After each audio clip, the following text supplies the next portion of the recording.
নমস্কার বন্ধুরা, শুভ সকাল। পুষ্পর বাঙাল হেসেলে আপনাদের সবাইকে স্বাগত।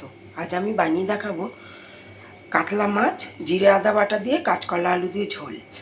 একবার এইভাবে বানিয়ে খেয়ে দেখবেন, স্বাস্থ্যকর তো বটেই, সুস্বাদুও অবশ্যই।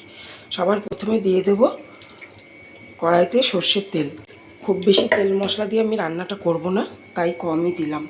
এবার মাছের গায়ে লবণ হলুদ ভালোভাবে আমি মাখিয়ে নেব। মাছের গায়ে লবণ হলুদ মাখানো হয়ে গেছে আর তেলও খুব ভালোভাবে গরম হয়ে গেছে। এবার আমি মাছগুলো একটু লালচে করে ভেজে নেব। এদিকে দেখুন, লাল কাঁচা লঙ্কা নিয়েছি, আদা নিয়েছি একটু পরিমাণে বেশি, আর একটা মিডিয়াম সাইজের টমেটো নিয়েছি। এখানে 1 চামচ নিয়েছি জিরের গুঁড়ো, 1 চামচ লঙ্কার গুঁড়ো, একসাথে একটা মিহি পেস্ট করে ফেলব। মাছগুলো খুব সুন্দরভাবে লালচে করে ভেজে নিয়েছি। এবার ওইটুকু তেলের মধ্যেই আমি ফোড়ন দিয়ে দেব সাদা জিরে আর তেজপাতা। ফোড়নটা যেন খুব ভালোভাবে ঘ্রাণ বেরোয় সেই সময় দিয়ে দেবো আমি প্রথমে আলুর টুকরোগুলো। আলুটা খুব সুন্দর রং ধরিয়ে ভাজা হয়ে গেছে। এবার দিয়ে দেব পেস্ট করে রাখা, দিয়ে দেবো হলুদ গুঁড়ো, পরিমাণ মতন লবণ। এর ওপরেই দিয়ে দেবো এবার কাঁচকলাটা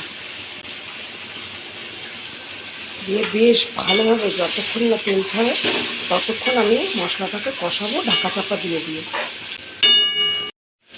খুব সুন্দরভাবে মশলাটা কষানো হয়ে গেছে আর আলু কাঁচকলাও অনেকটাই প্রায় সিদ্ধ হয়ে গেছে। এই সময় দিয়ে দেবো ঝোলের জন্য পরিমাণ মতন জল।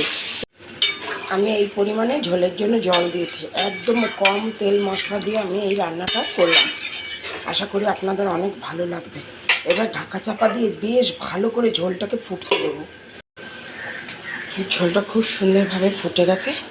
এই সময় দিয়ে দেবো আমি ভেজে রাখা মাছের পিসগুলো।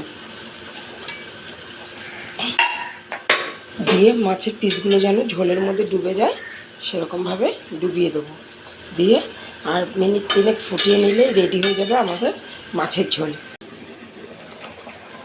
দেখুন বন্ধুরা, পরিবেশনের জন্য একদম রেডি হয়ে গেছে মাছের ঝোল। ওপর থেকে কয়েকটা কাঁচা লঙ্কা দিয়ে দিলাম। এটাতে ঝাল যার প্রয়োজন হবে সে ডলে খাবে, আর নয়তো একটা সুন্দর ফ্লেভারও হবে।